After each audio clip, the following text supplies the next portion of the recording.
So your child says tat for cat, or dough for go, maybe tup for cup, and you're sitting there thinking, is this still cute, or should I actually do something about it? I hear this constantly.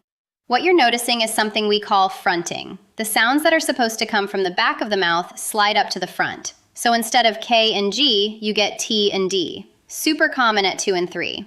A lot of kids grow out of it. But if you're watching a preschooler still do it a lot, there are some simple things you can try at home that actually help.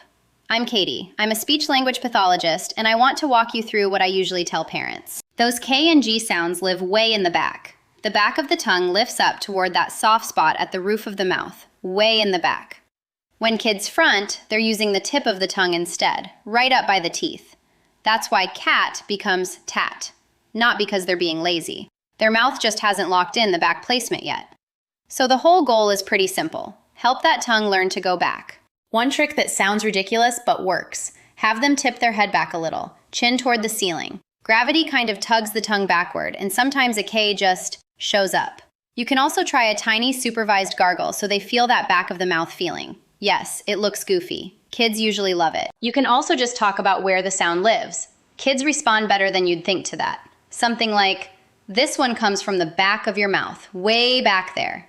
Then contrast it. Feel how T is right up front? Now push it all the way back.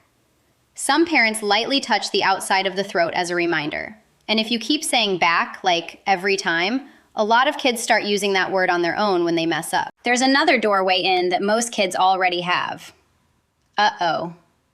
That little catch in the middle? Deep in the throat.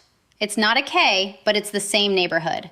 Have them say, uh-oh, then then try to sneak a little k out of that same spot.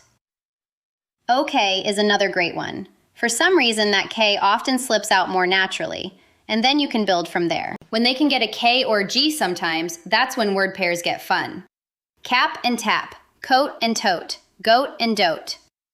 You say one, they point to the picture or the object. The second they realize, wait, those are different words, the light bulb goes on. Meaning matters to kids, a lot. Most kids straighten this out by around 3.5 or 4. If your 4-year-old is still using T and D for almost every K and G, don't panic. But don't just wait forever either. Getting eyes on it early helps. I do free consults through Speech by Katie if you want to talk through what you're hearing. Links in the description. And if this helped, like and subscribe. I put out new tips regularly. I'll catch you in the next one.